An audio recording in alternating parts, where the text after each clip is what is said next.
Hello dear friends, हम स्वागत करते हैं आपका आपके अपने YouTube channel preparation with Mithilesh में। और आज हम पढ़ने जा रहे हैं मैथमेटिक्स सीरीज़ के अंतर्गत profit and loss. Profit and loss को यदि हम एग्ज़ाम के पॉइंट ऑफ व्यू से देखें तो एक अत्यंत ही महत्वपूर्ण टॉपिक है। यहाँ से जितने भी वनडे एग्ज़ाम होते हैं, लगभग में हर वनडे एग्ज़ाम में यहाँ से क्वेश्चन पूछे जाते हैं। तो इसकी इम्पोर्टेंस को देखते हुए इस चैप्टर को अच्छे से पढ़ना अत्यावश्यक बन जाता है। तो आज हम शुरू करने जा रहे हैं इस अति महत्वपूर्ण टॉपिक प्रॉफिट एंड लॉस को। प्रॉफिट एंड लॉस को पढ़ने के लिए कुछ थ्योरी है जिसे जानना अत्यंत आवश्यक है। जैसे दोस्तों यदि हमें कहें लाभ, ये लाभ क्या होता है? जो लाभ होता है ये हमारे विक्रय मूल्य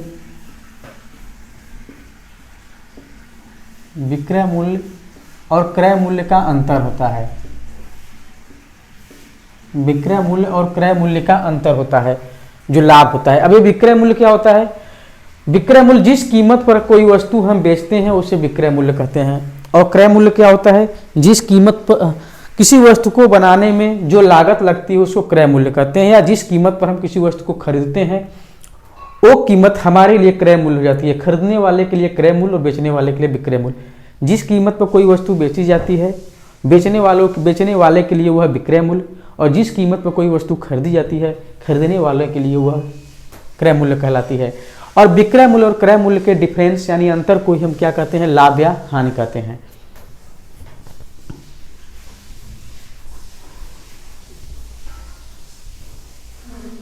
बस एक छोटा सा कॉन्सेप्ट था। बाकी रही बात इस चैप्टर में फार्मूले की, तो इस चैप्टर में हम कहीं भी फार्मूले नहीं यूज करेंगे। सारे के सारे चैप्टर को हम लोग पढ़ेंगे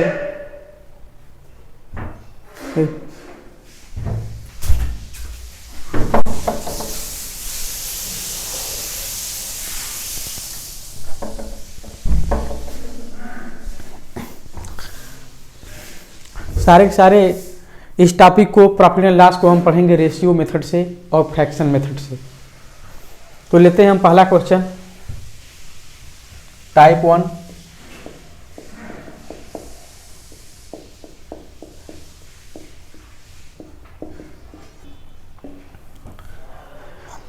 एक वस्तु ₹40 में खरीदी गई और 20% का लाभ लेकर बेच दी गई, तो वस्तु का एसपी क्या होगा? दोस्तों एक बात और बता देते हैं, हम सवाल में जब सीपी का प्रयोग करेंगे तो सीपी का तात्पर्य होगा क्रय मूल्य। सीपी से तात्पर्य होगा क्रय मूल्य से। और जब सीपी का मतलब कास्ट प्राइस, लागत मूल्य। और जब हम एसपी की बात करेंगे तो हम बात करेंगे किसकी? विक्रय मूल्य की। विक्रय मूल्य की बात करेंगे। एसपी का मतलब होता है सेलिंग प्राइस।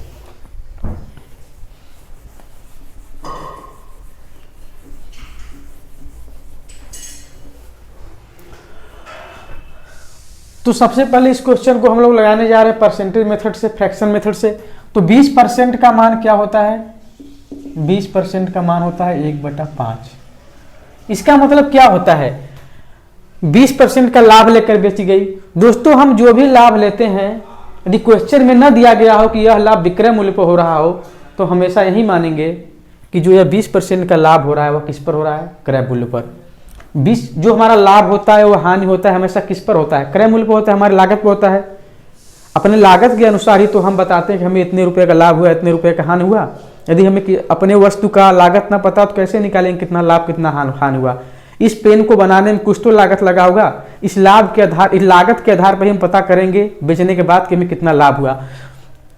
तो हमारा लागत क्या है? सीपी 5 रुपया यदि उस वस्तु का लागत है तो इस 5 पर 20% का लाभ हुआ, यानी कितने का लाभ हुआ? 5 का 20% यानी 1 यूनिट का लाभ हुआ।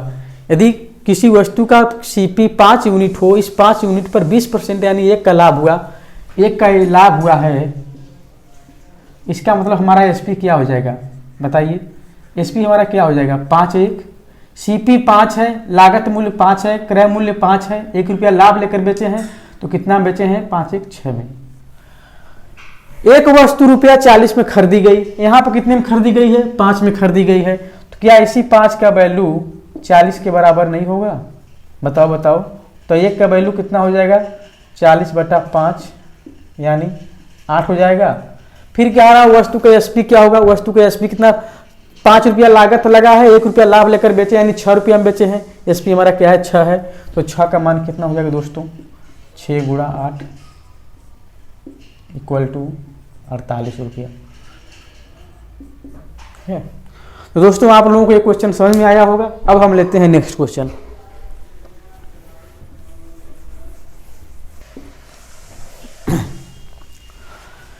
लतीफ ने अपनी बकरी ₹70 में बेचकर 12.5% की हानि उठाई, तो बताओ उसने वह बकरी कितने में खरीदी थी।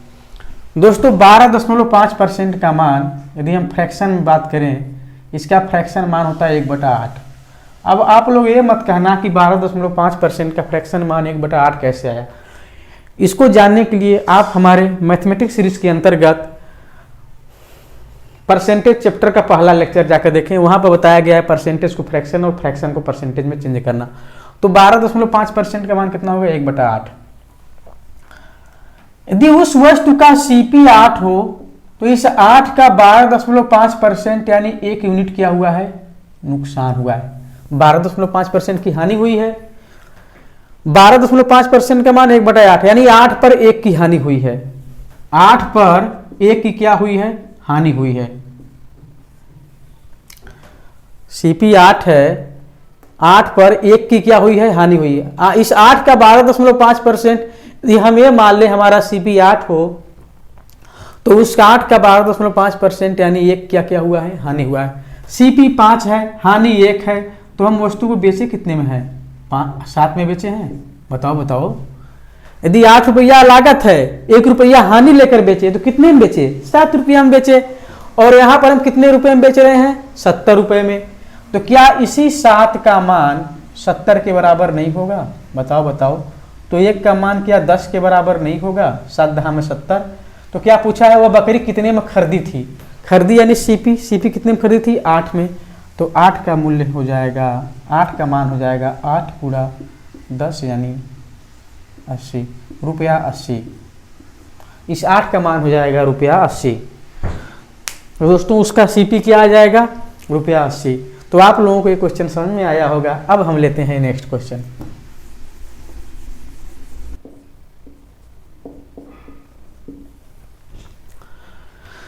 डियर फ्रेंड्स 12% का मान होता है 12/100 यानी 4 × 12 और 4 × 25 हम 100 यानी 12% का मान हमारा आ गया 3/25। 12% का मान आ गया 3/25। यदि वस्तु का सीपी, क्योंकि कह रहा है घोड़े पर 12% का लाभ लिया है, तो लाभ किस पर लेते हैं, सीपी पर। यदि वस्तु का सीपी 25 हो तो इस 25 का 12% यानी 3 यूनिट क्या लिया है उसने, लाभ लिया है। ध्यान देना दोस्तों, यदि वस्तु का सीपी 25 हो, इस 25 का 12% यानी 3 क्या लिया है, लाभ लिया है। यदि सीपी 25 हो, लाभ 3 हो, तो एसपी कितना हो जाएगा, विक्रय मूल्य कितना हो जाएगा, 25 × 3 = 28। 25 यूनिट लागत वाली वस्तु पर 3 यूनिट का लाभ लिया है। 25 लागत लगा है बनाने में, 3 यूनिट का लाभ लेकर बेच दिया है। तो बेचा कितने में, 25 × 3 = 28 यूनिट में। यहाँ पर बेचा कितने में है, अपने घोड़े को रुपया 616 में बेच डाला।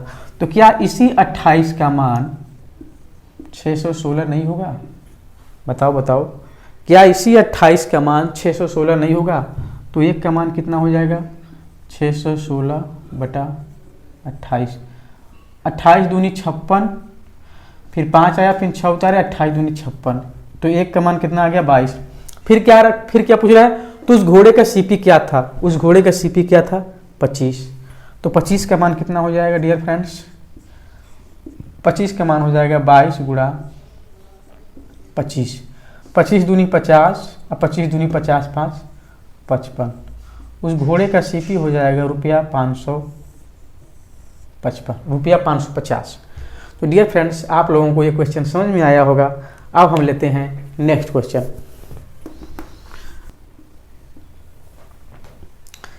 एक हमारा टाइप 2 आ गया। अब क्वेश्चन है, एक गाय 20% का लाभ लेकर रुपया 240 में बेच दी गई। यदि लाभ केवल 10% ही लिया जाता है तो विक्रय मूल्य क्या होगा? डियर फ्रेंड, 20% का मान कितना होता है? 20% का मान होता है 1/5। होता है कि नहीं होता है? यदि हम इधर सीपी लिख दें और यहाँ पे एसपी लिख दें तो हमें क्या पता चला? 5 रुपए 5 यूनिट की वस्तु पर 20% का लाभ लेकर 6 रुपए में बेचा गया है। इसका सीपी 5 है, इस 5 पर 20% का क्या लिया गया है? लाभ लिया गया है। यदि सीपी 5 हो, लाभ 1 हो तो एसपी कितना हो जाएगा? 6। यदि सीपी 5 हो तो इस 5 पर 1 यूनिट का लाभ लिया गया है, यानी 5 1 6 हमारा हो गया एसपी। ये हो गया फर्स्ट केस। अब सेकेंड केस में क्या कह रहा है? सेकेंड केस में कह रहा है यदि 10% ही लाभ लिया गया होता, यदि जो हमारा लाभ है वो 10% ही लिया गया तो 10% का मान 1/10। यदि सीपी 10 हो, इस 10 का 10% लाभ लिया गया यानी 1 लाभ लिया गया। यदि सीपी हमारा क्या हो? सीपी हमारा 10 हो, इस 10 का 10% यानी 1 यूनिट लाभ लिया गया तो बेचा कितने में? 10 से 11 में। अब दोस्तों यहाँ पर ध्यान देने वाली जो सबसे जरूरी वाली बात है वो ये है कि हमें यहाँ पर सीपी को बराबर करना पड़ेगा, क्योंकि देखिए क्या एक ही वस्तु का कीमत अलग अलग हो सकता है, लागत मूल्य अलग, विक्रय मूल्य तो अलग अलग हो सकता है, अलग अलग मार्केट, लेकिन उस वस्तु को बनाने में या उस वस्तु का लागत हर जगह क्या होगा? 1 होगा। यहाँ लागत 5 है, यहाँ लागत 10 है, जबकि लागत दोनों जगह समान होना चाहिए। तो हम लागत को समान करने के लिए यदि ऊपर वाले पद में 2 से मल्टीप्लाई कर दे तो ये 2 पचे क्या हो जाएगा? 10। अब इसमें किए हैं तो इसमें भी करना पड़ेगा, ये हो जाएगा 2 छके 12। अब कह रहा है 20% का लाभ लेकर वस्तु को 240 में बेचा गया है और यहाँ पर कितना बेचा गया है? 12 में। 20% का लाभ लेकर गाय को 240 में बेचा गया है, यहाँ पर कितने में बेचा गया है? 12 में। तो क्या इसी 12 का मान 240 नहीं होगा? बताओ। तो 1 का मान 12 दूनी 24, 12 शून्य 0 20 नहीं होगा। फिर कह रहा है यदि लाभ केवल 10% ही लिया जाता तो विक्रय मूल्य क्या होगा? जब 10% लाभ लिए हैं तो हम देखो, जब हम 20% लाभ लिए हैं तो हमारा विक्रय मूल्य क्या है? 12। और यहाँ पर 12 का मान क्या है? 240। 20% का लाभ 240, 12 का मान 240 तो 1 का मान 20। जब कह रहा है लाभ केवल 10% लिया जा रहा है तब विक्रय मूल्य क्या है? जब लाभ केवल 10% लिया जा रहा है तो विक्रय मूल्य क्या है? 11। तो 11 का मान क्या हो जाएगा? 20 गुणा 11, 11 शून्य 11 दूनी 22, रुपया 220। ये हमारा आ गया गाय का विक्रय मूल्य उस कंडीशन में जब हम उस गाय पर केवल 10% का लाभ लेते। तो डियर फ्रेंड्स, आप लोगों को ये क्वेश्चन समझ में आया होगा अच्छे से।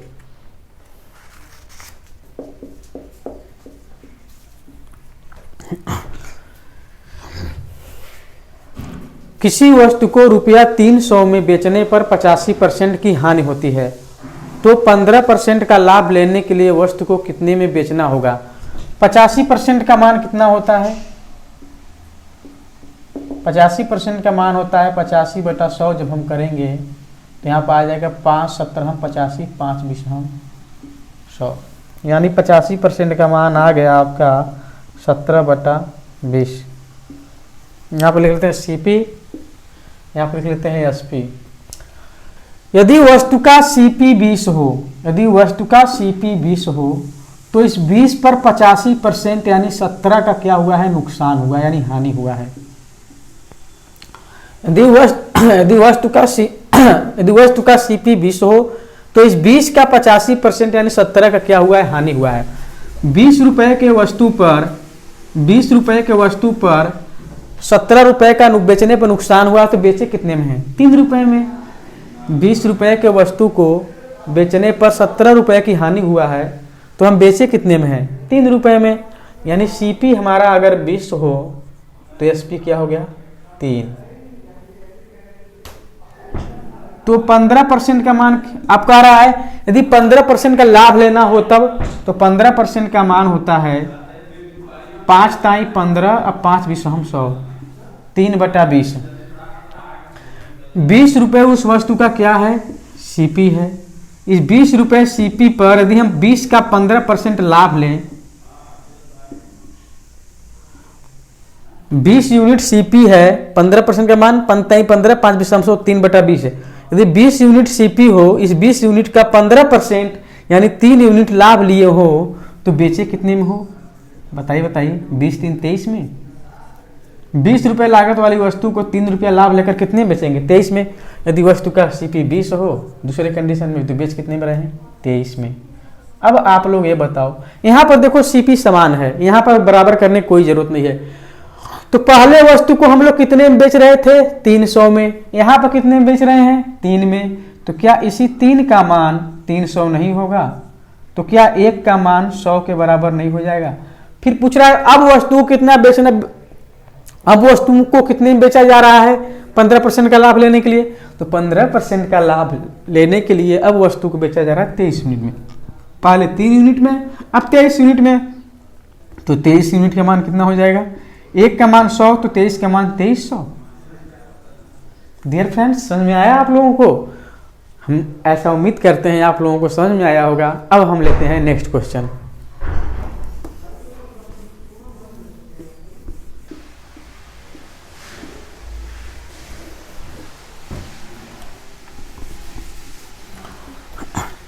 टाइप थर्ड, किसी वस्तु को रुपया 800 में बेचने पर एक व्यक्ति को उसके विक्रय मूल्य पर 20% की हानि होती है, तो क्रय मूल्य पर 25% का लाभ कमाने के लिए वस्तु को किस कीमत पर बेचना चाहिए?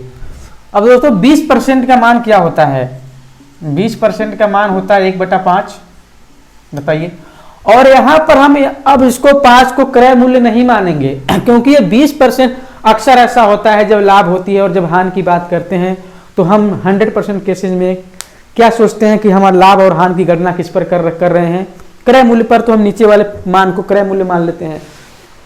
लेकिन कभी कभी क्वेश्चन में ऐसा दे दिया जाता है कि जो हमारा लाभ या हानि हो रहा है वो हमारे क्रय मूल्य पर नहीं हो रहा है, विक्रय मूल्य का इतना % हो रहा है। तुलना ही तो करना है। यदि अपने लाभ का तुलना हम क्रय मूल्य से कर लें, जैसे जनरली देखा जाए तो लाभ और हानि की तुलना क्रय मूल्य पर ही किया जाता है। लेकिन कभी कुछ लोग कहते हैं कि अरे हमको अपने विक्रय मूल्य का इतना % लाभ हुआ या इतना हानि हुआ। जब विक्रय मूल्य बोल दे, किसी वस्तु को रुपया 800 में बेचने पर एक व्यक्ति को उसके विक्रय मूल्य पर 20% की हानि होती है। विक्रय मूल्य यानी अब ये क्या है? आपका एसपी है। इस 5 रुपए में बेचने पर 5 का 20% यानी 1 यूनिट का हानि हो रहा है। 5 यूनिट में बेचने पर 5 का 20% यानी 1 यूनिट का क्या हो रहा है? हानि हो रहा है। अब दोस्तों आप लोग खुद सोचो, 5 रुपए में मान लो 5 यूनिट, 5 रुपए, 5 रुपए में बेचने पर 5 रुपए में बेचने पर 1 रुपए का हानि हो रहा है। इसका मतलब लागत कितना रहा होगा? 6। यदि 5 रुपया में कोई वस्तु हम किसी को दे दिए, अब पता चला हमको 1 रुपया का हानि हुआ, इसका मतलब उस वस्तु का हमारे लिए लागत क्या रहा होगा? 5 1 6 रहा होगा ना। तो सीपी क्या हो जाएगा? 5 1 6। समझ में आया? 5 रुपए में बेचने पर 1 रुपया का हानि, इसका मतलब सीपी 6। एक तरफ लिखते हैं सीपी, एक तरफ लिखते हैं एसपी। सीपी हमारा कितना है? 6 है। एसपी हमारा कितना है? 5 है। यह है फर्स्ट केस। सेकेंड केस में क्या कह रहा है? तो क्रय मूल्य पर 25% का लाभ कमाने के लिए, आप देखिए यहाँ पर 25% का मान क्या होता है? 25% का मान होता है 1/4। अब कह रहा है जो 25% का लाभ लेना है, हमें किस पर लेना है? 25। तो क्रय मूल्य पर 25% लाभ कमाने के लिए, यानी जो ये 25% का लाभ हो रहा है किस पर हो रहा है? क्रय मूल्य पर। यदि हमारा क्रय मूल्य 4 हो, इस 4 पर 4 का 25% यानी 1 यूनिट क्या हो रहा है? लाभ हो रहा हो, तो हमारा एसपी क्या हो जाएगा दोस्तों? 4 रुपए की वस्तु को 1 रुपया का लाभ लेकर बेचेंगे तो कितने में बेचेंगे? 5 में बेचेंगे ना। तो यहाँ पर हमारा सीपी क्या हो गया? सीपी यहाँ पर है 4 और एसपी कितना है? 5। अब दोस्तों ऐसा तो हो नहीं सकता ये कहीं वस्तु का सीपी कहीं 6 हो कहीं 4 हो, तो सीपी को हम समान करेंगे। ये 6 है ये 4 है, कैसे समान होंगे? क्या हम दोनों को 12 बना सकते हैं? इसको ही 12 इसको ही 12, क्योंकि 6 और 4 से सबसे पहले कटने वाली संख्या जो लसा है वो तो 12 है। 6 और 4 का लसा क्या है? 12 है। तो 6 को 12 बनाने के लिए क्या किससे गुणा करना पड़ेगा? 2 से। ये हो गया 2 6 के 12। अगर इसमें 6 से 2 से गुणा किए तो इसमें भी करना पड़ेगा। 2 5 10। अब इसको 12 बनाने के लिए यहाँ पर 3 से गुणा कर दिए, 3 चौके 12 और 3 5 15। अब दोस्तों शुरू करते हैं अपना खेल। किसी वस्तु को रुपया 800 में बेचने पर यहाँ पर कितने में बेच रहे हैं? 10 में। फर्स्ट केस में आपका विक्रय मूल्य कितना है? 10। फर्स्ट केस में यहाँ विक्रय मूल्य कितना है? 800। यहाँ पर 800 में बेच रहे हैं, यहाँ पर 10 में बेच रहे हैं, तो क्या इसी 10 का मान 800 के बराबर नहीं हो जाएगा? बताओ बताओ। तो क्या इसी 10 का मान 800 के बराबर नहीं हो जाएगा? तो 1 का मान 80 के बराबर नहीं हो जाएगा? 1 0 काट देंगे तो 1 का मान 80 के बराबर। फिर क्या पूछ रहा है? 25% का लाभ कमाने के लिए वस्तु किस कीमत पर बेचना चाहिए? यहाँ पर बेच रहे थे 10 और अब बेच रहे हैं 15 में, तो 15 का मान कितना हो जाएगा डियर फ्रेंड्स? 80 गुणा 15। 1 0 उतार देंगे, 15 8 120 रुपया 1200। डियर फ्रेंड्स, आप लोगों को एक क्वेश्चन समझ में आया होगा बहुत ही आसानी से। तो हम लेते हैं अब नेक्स्ट क्वेश्चन।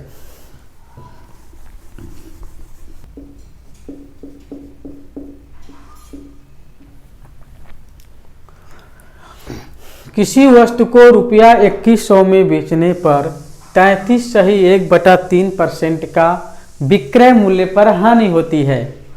क्रय मूल्य पर 25% का लाभ प्राप्त करने के लिए वस्तु को कितने में बेचना होगा? एक तरफ लिखते हैं CP और एक तरफ लिखते हैं SP और यहाँ पर शुरू करते हैं। डियर फ्रेंड, 33 सही 1/3% का मान क्या होता है? 1/3 होता है कि नहीं होता है? आप लोग जिसको ये समझ में नहीं आ रहा होगा, आप लोग मेरे परसेंटेज चैप्टर का जो पहला लेक्चर है उसको जाकर देख लीजिएगा। वहाँ पर परसेंटेज से फ्रैक्शन और फ्रैक्शन से परसेंटेज में चेंज करना सिखाया गया है। आप लोग बहुत अच्छे से समझ जाओगे। तो 33 सही 1/3% का मान क्या होता है? 1/3। किसी वस्तु को रुपया 2100 में बेचने पर 33 सही 1/3% का विक्रय मूल्य पर हानि होता है। यानी ये हमारा क्या है? विक्रय मूल्य है। यदि विक्रय मूल्य 3 रुपया हो, 3 रुपया में बेचने पर 3 का 33 सही 1/3% यानी 1 यूनिट का हानि हो रहा है, तो बेचे तो उसका CP क्या होगा डियर फ्रेंड्स?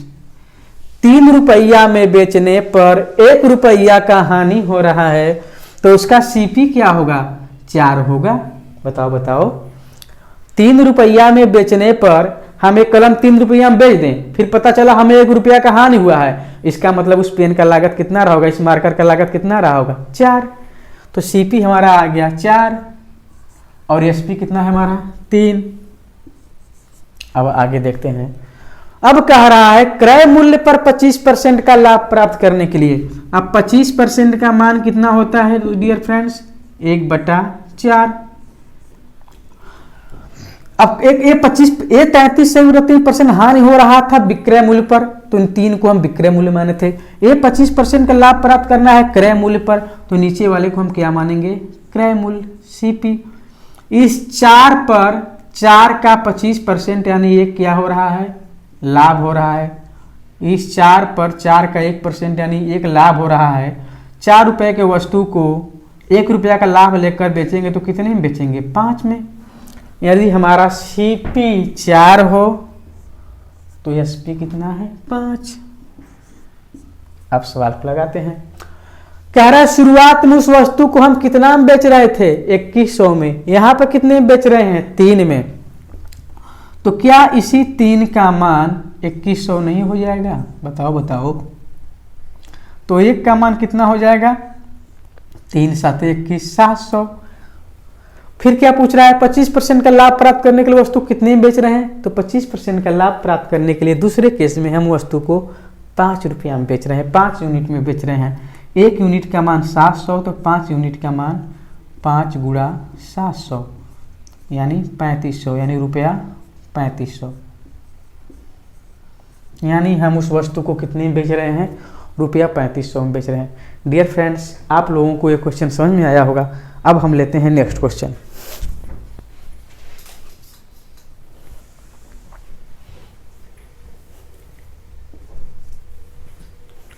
टाइप 4, जब किसी वस्तु को रुपया 480 में बेचा जाता है तो 16 की हानि होती है। 8 का लाभ प्राप्त करने के लिए इसे किस कीमत पर बेचा जाना चाहिए। डियर फ्रेंड्स, सबसे पहले लिखते हैं, सबसे पहले हम यहाँ कर लेते हैं एक तरफ CP और एक तरफ SP। 16 का मान कितना होता है? 1/6 होता है कि नहीं होता है? बताओ बताओ। अब आप लोग ये मत कहना कहाँ से आ गया। आप लोग पूरी मैथमेटिक्स को अच्छे से समझना है तो पूरी मैथमेटिक्स का जो बेस है, जो जड़ है, जहाँ से मैथमेटिक्स, जिस चैप्टर को पढ़ने से मैथमेटिक्स आसान हो जाती है, उस चैप्टर का नाम है परसेंटेज। और परसेंटेज में ही भी खासकर पहले लेक्चर में परसेंटेज को फ्रैक्शन में और फ्रैक्शन को परसेंटेज में चेंज करना सिखाया गया है। एक टेबल लिखवाया गया है, आप लोग जाकर वहाँ पर उस वीडियो को देखिए और उस टेबल को पूरा याद कर लीजिए। ये टेबल हम आपको निकालना नहीं है कि 16/2/3% का मान 1/6 निकालना नहीं, आपको याद होना चाहिए। क्वेश्चन में यही सब फ्रैक्शन आते हैं, 66/2/3%, 33/1/3%, 16/2/3%, 8/1/3%, यही सब फ्रैक्शन, यही सब परसेंटेज मान आते हैं। यदि आपको इसका फ्रैक्शन मान याद रहेगा तो आपके लिए कैलकुलेशन बहुत आसान हो जाएगा। 16/2/3% का मान 1/6। अब देखो यहाँ पर किसी वस्तु को रुपया 480 में बेचा जाता है तो 16/2/3% की हानि होती है। अब यहाँ पर क्वेश्चन में ये नहीं कहा कि जो 16/2/3% की हानि हो रही है वो विक्रय मूल्य पर हो रही, क्रय मूल्य पर हो रही हो। जब विक्रय मूल्य पर न दिया हो, विक्रय मूल्य न दिया हो तो हम बाय डिफॉल्ट हम यही मानेंगे कि जो हमारा लाभ या हानि हो रहा है वो क्रय मूल्य पर हो रहा है। यहाँ पर क्वेश्चन में नहीं दिया है कि 16/2/3% की हानि विक्रय मूल्य पर हो रहा है, तो बाय डिफॉल्ट हम क्या मानते हैं? क्रय मूल्य पर, क्योंकि लाभ या हानि की गणना क्रय मूल्य पर ही की जाती है। यदि हम ये मान लें, यदि उस वस्तु का CP 6 हो तो 6 का 16/2/3% यानी एक क्या हो रहा है? हानि हो रहा है। ध्यान से देखना डियर फ्रेंड्स, यदि हम उस वस्तु का CP 6, यहाँ हानि हो रहा है ना, 16/2/3% की हानि, 16/2/3% का फ्रैक्शन मान 1/6। यदि उस वस्तु का CP 6 हो तो उस 6 का 16/2/3% यानी एक हानि हो रहा है। 6 रुपया के वस्तु को 1 रुपया हानि लेकर बेच रहे हैं, इसका मतलब कितने में बेच रहे हैं? 5। SP 5, CP हमारा है 6, SP हमारा है 5। ये फर्स्ट केस हो गया। सेकेंड केस में क्या है? 8/1/3%। अब 8/1/3% का मान क्या होता है डियर फ्रेंड्स? 1/12 होता है। होता है कि नहीं होता है? बताओ बताओ। होता है। 8/1/3% का मान 1/12। यदि उस वस्तु का CP 12 हो तो इस 12 का 8/1/3% यानी 1 यूनिट क्या लेना है? लाभ लेना है। अब बताओ, अब यहाँ पर लाभ लेना है, 8/1/3% का लाभ लेना है, वहां पर 16/2/3% की हानि हो रही थी। 12 रुपया की वस्तु को 1 रुपया का लाभ लेकर बेच रहे हैं, इसका मतलब कितने में बेच रहे हैं? 13 में। बताओ बताओ। 12 रुपया की वस्तु को 1 रुपया का लाभ लेंगे तो कितने में बेचेंगे? 13 में। तो CP हमारा हो गया 12 और SP हमारा हो गया 13। अब बताओ डियर फ्रेंड्स, क्वेश्चन में क्या एक ही वस्तु का CP अलग अलग हो सकता है? नहीं हो सकता है। तो CP को हम समान करेंगे और CP को समान करने के लिए हम यदि ऊपर 2 से गुणा करते हैं तो वो भी 12 हो जाएगा। 2 छक्के 12 और 2 पचे 10। पहले वस्तु का विक्रय मूल्य कितना था? 10। पहले वस्तु को कितना में बेचा जा रहा था? 480। तो क्या इसी 10 का मान 480 के बराबर नहीं होगा? बताओ बताओ। क्या इसी 10 का मान 480 के बराबर नहीं होगा? यदि 10 का मान 480 तो 1 का मान, 1 0 से 1 0 गायब, 1 का मान 48। अब आगे देखते हैं। फिर कह रहा है 8/1/3% का लाभ प्राप्त करने के लिए इसे किस कीमत पर बेचा जाना चाहिए? दूसरी केस में हम कितने में बेच रहे हैं? पहले 10 पर बेच रहे थे, अब कितने में बेच रहे हैं? 13। तो 1 का मान 48, तो 13 का मान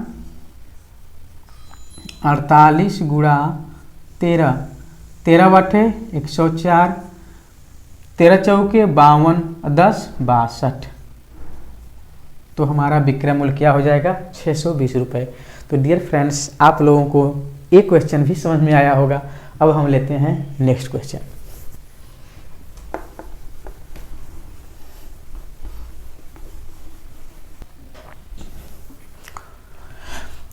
जब किसी वस्तु को रुपया 990 में बेचा जाता है तो 11/1/9% का लाभ होता है, तो 9/1/11% का हानि उठाने के लिए इसे किस कीमत पर बेचा जाना चाहिए। तो एक तरफ लिखते हैं अपना वही हर समय वाला काम CP और SP। 11/1/9% का मान कितना होता है डियर फ्रेंड, 1/9। किसी वस्तु को यदि हम उस वस्तु का CP 9 हो तो 9 का 11/1/9% यानी एक क्या लिया हम लोगों ने, लाभ। लाभ की ही तो बात हो रही है, यानी 9 रुपए के वस्तु को 1 रुपया का लाभ लेकर, अब दोस्तों हम यहाँ पर रुपया बोल रहे हैं लेकिन हकीकत यह है कि यह रुपया नहीं है, इसको हम कह सकते हैं 9 यूनिट 1 यूनिट, लेकिन आप लोगों को समझाने के लिए हम ऐसा बोल रहे हैं। 9 रुपया के वस्तु को 1 रुपया का लाभ लेकर कितने में बेचेंगे बताओ। 9 रुपया का वस्तु है, 1 रुपया का लाभ लेकर बेच रहे, कितने में बेच रहे हैं, 10 में। CP 9 और SP 10। अब कह रहा है 9/1/11% का हानि।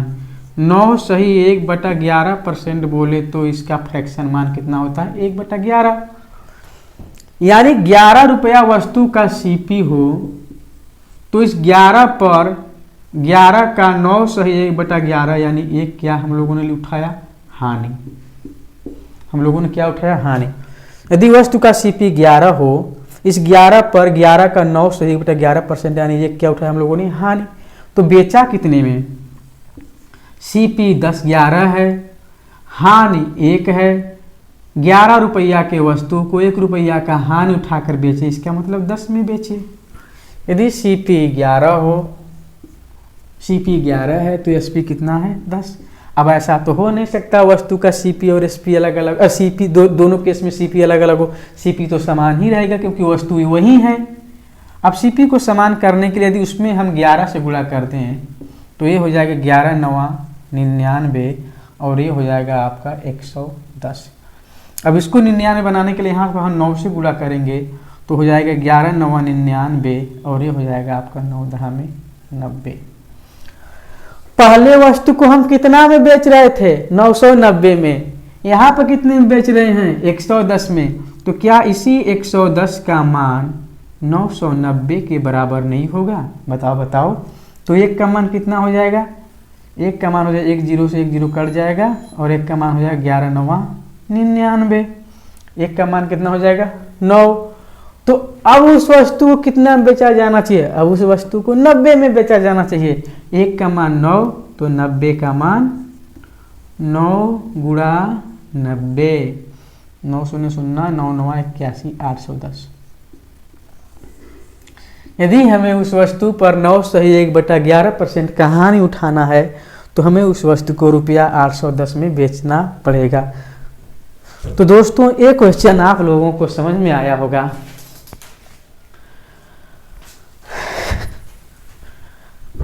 ये क्वेश्चन आप लोगों को अच्छे समझ में आया होगा। अब हम लेते हैं नेक्स्ट क्वेश्चन।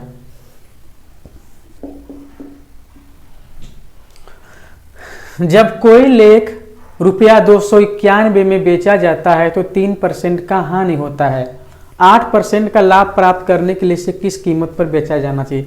डियर फ्रेंड्स, इसको हम फ्रैक्शन मेथड से नहीं लगाएंगे। अब 3% का फ्रैक्शन मेथड करने जाएंगे तो हम हो जाएगा 3/100। कोई मतलब नहीं है। एक यदि हम ऐसे करें, CP को 100 मान लें और SP को 100 का 3 हानि हो रहा है यानी 97 मान लें, तुम्हारा जो रेशियो मान है बहुत बड़ा आ जा रहा है। तो इस तरीके से इस क्वेश्चन को हम लोग नहीं लगाएंगे, फ्रैक्शन मेथड से इस क्वेश्चन को हम लोग नहीं लगाएंगे। अब ये बताओ दोस्तों, 291 में बेचा जाता है तो 3% का हानि होता है।